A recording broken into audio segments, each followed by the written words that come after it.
What's up, everybody? Welcome to Talkin Cinema with Mike. During this podcast, I talk about the magic of film with a special guest, and we break down what we particularly enjoyed about the movie. We go from acting and writing to cinematography and film editing. Our guest today is Tony-winning Broadway producer Daniel Stone, and we will be discussing with you guys about the wonderful musical Little Shop of Horrors. Glad to have you back with us, Dan. Hi, glad to be back. So last time we met, we discussed the film Little Shop of Horrors, which was great, by the way. Thank you again for that. So I assigned you to go back to the film and watch it from just the background people's point of view. So for doing that, what have you discovered? So what I did was I kind of broke it down by, each scene and each song. It's the kind of film though that there are some background opportunities, but it's not, there are only a few of them, but there's a lot that's going on. So like at the beginning, like the first song, Little Shop of Horrors, it kind of reminded me of actually like the Rocky Horror Show.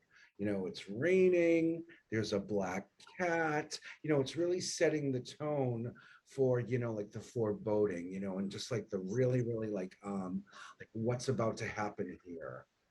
That there's something that's going to happen and it's probably not going to be very good.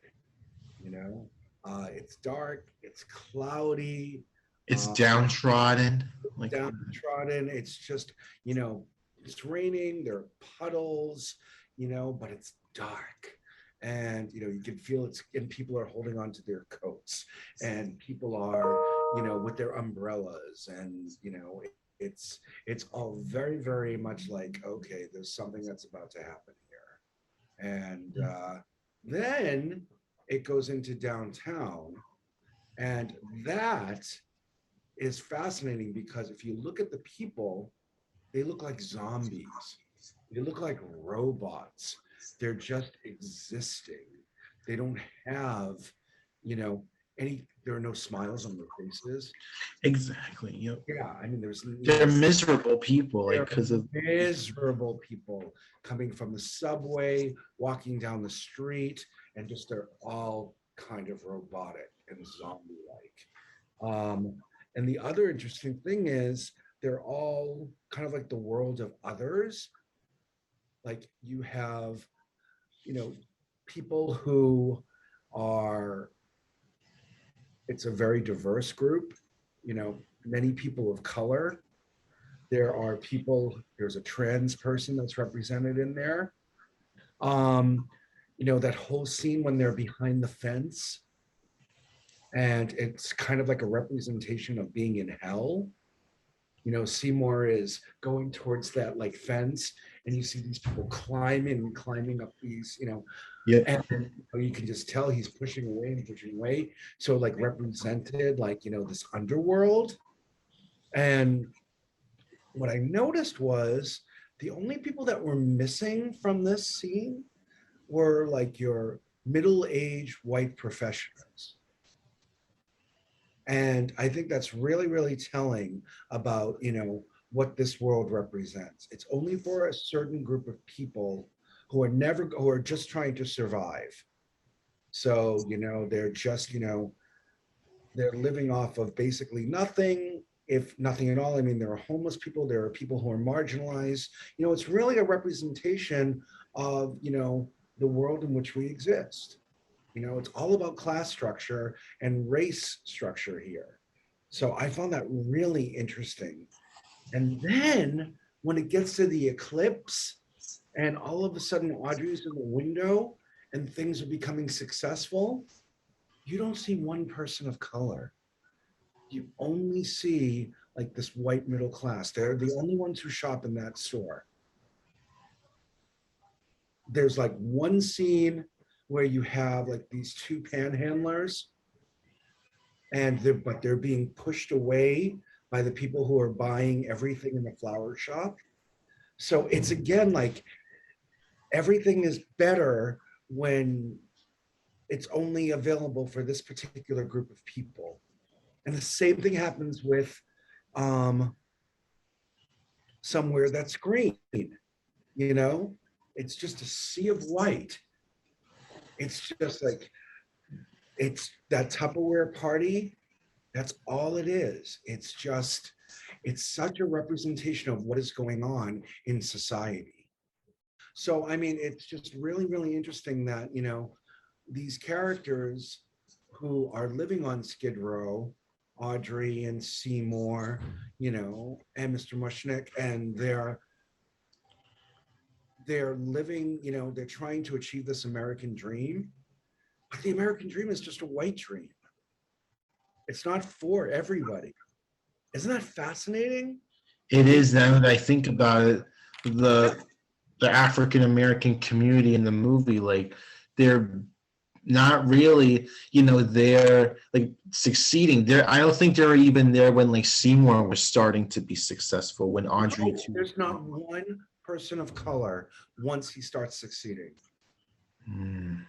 They're only in Skid Row and they stay there.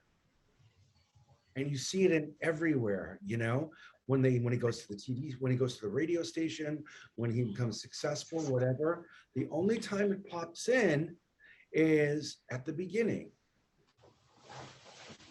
And it's just really, really telling when they're at the dentist's office, there's not one person of color that's there. No, Yeah, there's not. no, there's not. There's not. It's just the sea of white. It just went from this very, very diverse world where everybody was just trying to survive. And then once you think you're achieving the American dream, which was created by white privileged, most likely straight people, then you think then that's you've achieved it. But what's the end result, right? The end result is that you're dealing with the consequences of what it means. And it's not so wonderful. It's not so great. You have to pay for, your successes. When we learned that Audrey too needs to be fed by, needs human blood to survive, all of a sudden you realize, like, wait a minute, things really don't come that easily, do they? And maybe we need to like look at the big picture here. So yeah, so I was just really fascinated with that. Yeah, I think like when I first viewed Little Shop of Horrors, I just saw it as just the people of Skid Row just miserable and hungry and not having a lot of money. They're just wanting to get out. Like it kind of reminded me of the Great Depression back in the 1930s. Like it's like no money, like all the food's terrible, businesses are bad, the banks are unreliable, everyone's just wanting to like get out and like find a new like direction in life. Like even just like the lyrics from the song perfectly like capture like what everyone in that city is feeling. Right, exactly, exactly. And if you think about like when this movie's supposed to take place in the 60s, Michael, Mm-hmm. and what was going on there, and how especially like certain areas of the country just were not supported, and it was usually areas that were populated by people of color in particular, and kind of like more or less left for dead. So I mean, I think that's what we're thinking about as well, these areas of the country and that people just don't care about because it doesn't affect them. But then all of a sudden you have this really cool plant that you see on TV and you want to run and be a part of that story, you know? But what about the other people who are still suffering? All of a sudden, Audrey 2 makes them successful. But what about the other people on Skid Row? They're still on Skid Row. Exactly. Yeah. It's like, Yeah. they see Audrey too like as probably maybe the key to happiness and fulfillment. Right. Because that's what it did to Seymour. Isn't it And interesting I how like remember like that in the director's cut of Little Shop of Horrors, Audrey 2s get put on display. Everyone buys them, and they think that they're gonna be like happy and fulfilled, but nope, they end up just like Seymour and Audrey and all the other characters. They end right, up right. But being attacked or dying, having their homes yeah, destroyed. yeah, exactly. Like you think it's this cute little thing and it's the shiny new thing and everybody's getting it. It's kind of like, the Chucky doll or something, You buy this doll and then all of a sudden it turns into this monster, this killer. And Yeah. you realize, yeah, but because everybody else is getting it and because it's so popular, you want to be a part of it. And I think this goes back to people making really rash decisions instead of doing their research and asking like, okay, why do I want this? What kind of purpose is this going to give me? What kind of joy is this going to give me? You collect them, but you collect things because they bring you purpose and joy, right? Right. Ever since you were younger, you would, collect things that really spoke to you, right? Yep, I sure did. Mhm. Just like me, right? You know, I have Lobby and I had Jaws, right? And Yep. they weren't just stuffed animals, Michael. They meant something to me. They gave me some kind of comfort. They gave me some kind of joy, and it brought me back to that. But what about the people who just like buy some because, oh, I have to get that shirt because it has that little logo on it, as opposed to, I like that shirt because it makes me feel really warm and comfortable and whatever. Yeah, like you need to have like some sort of emotional connection to it in order to like really want it. Right. So all of a sudden, you see this popular item and, okay, fine, I'll go to Skid Row. I'll, put my life in my hands just to buy this special thing. It's Right. the way of the new world. Right. But what's really interesting is how they're able to like change the lighting. Like all of a sudden, this little dark, dank Skid Row, where all these clouds were looming and there was rain and people walking around robotically. The minute, Audrey 2 becomes, goes and becomes popular, everything's shiny. Everything is like in this really, really like neon technicolor. Did you notice that? I did. And the ladies are wearing like these technicolor dresses and like everything looks like it came out of like a TV, like a technicolor TV show. Yep. So Skid Row bad, everything else good. But as Yeah. but Skid Row is only for, those others. So and those others usually mean marginalized people, most people of color and people who are not receiving support that they richly deserve. Mm. You know, it's a lot to this movie, Michael. It's not just a musical. It's not to that, but to like for the creators and for Frank Oz to have used the background as that kind of commentary to what was going on socially. I think that's just brilliant. I think it's just, and I would never have seen it if I didn't have this assignment. Mm. Yeah, I- really, really interesting. I was like, what? What? It was, and I don't think, I don't think, I don't think people would really, really get that if they didn't like pay attention to it. I certainly didn't the first time. I thought, okay, like the urchins. The urchins are the Greek chorus, the three women, the three, Right. so Yeah. they are one's name is Crystal, the other one's Ronette, and the other one's Chiffon, right? Did you know that those were the names of three girl groups in the 60s? I did not. Chiffons is Ronettes, and yeah, the Crystals. Three very famous girl groups. So, paying homage to that. Yeah. Hmm. So, they're the ones who like speak the truth too. They're, if you notice, when stuff's happening, they are. So they're not really background people, but they're providing background information similar to background players. Yeah. And really just like seeing like how what life is really like. And I think everybody wants to achieve a certain kind of dream, but Yep. I guess the question is, at what cost are you willing to achieve that dream? Yeah. Like we obviously know how it went for Seymour with Yeah. Audrey too. Oh, the stage version. The film. Well, film still kind of did, even though like it ended differently. Yeah, I mean the happy ending, and we were talking about it last time. I've been thinking about it, and I'm not sure if I'm that happy now with the happy ending.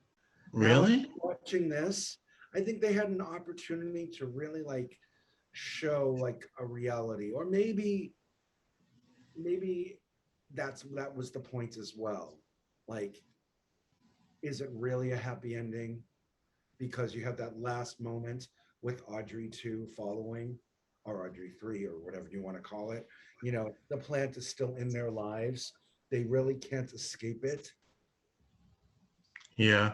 That last scene when you see the plant, when they're far Right. away, and it's like you can't really run away from it because it's going to follow you wherever you go. True, but I mean, it's not like I feel like that plant's not going to be any trouble since like it Yeah, can't grow without being consumed by consuming blood, which I don't think. but that could be the next generation. It's the only way it could survive.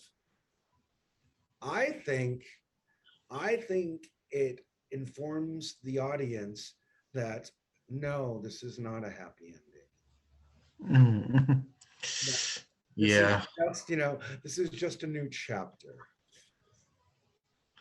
I mean, yeah, someone else could come along, give it blood, and then next thing you know, once again, it's, feed me, Krellborn, feed me Yeah, now. exactly. Look, why do sequels take place? To show what happens next. Exactly. Just when you thought it was safe to go back into the garden. That's the thing. It's like, what does this really, really mean? Because they got away with it. Oh, yeah. Yeah, they got away with it, but they didn't. And Mm. what's their suburban life going to be like? Okay, yeah, they're living in a nice house. Yes, it is that. But again, what's what are they, what is their life going to be like? Well, I hope they're not planning on having kids. But they are, Right. right? So they achieve this dream. It's very, and actually, I'll mention another show that was a movie, Into the Woods, you know, dealing with the consequences of your choices. Same kind of thing. So there's so much to this. I just didn't realize what, a commentary it was on class and on race until I Mm. watched this. So big thumbs up for me. Yes. Talkin' Cinema with Mike is brought to you by Nike Shoes. Hey guys, want to avoid being eaten alive by a man-eating plant that's ravaging your town? Well, now you can thanks to Nike Shoes. These special sneakers will help you avoid being the plant's next full-course meal. Order now and save yourself from becoming the next human pot roast.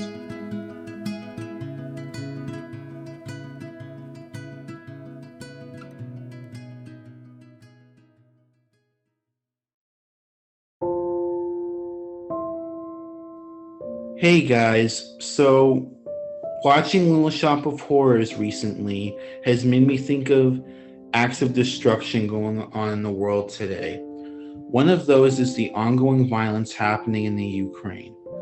The people there have had their houses blown up and losing everything that they have. We can't allow this to go on any further.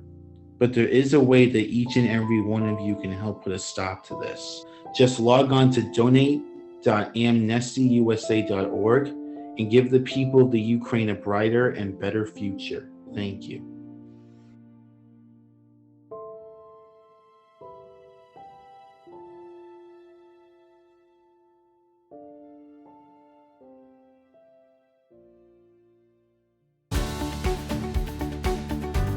Okay, guys, that's all the time we have for today. Don't forget to like and subscribe. Have a good day.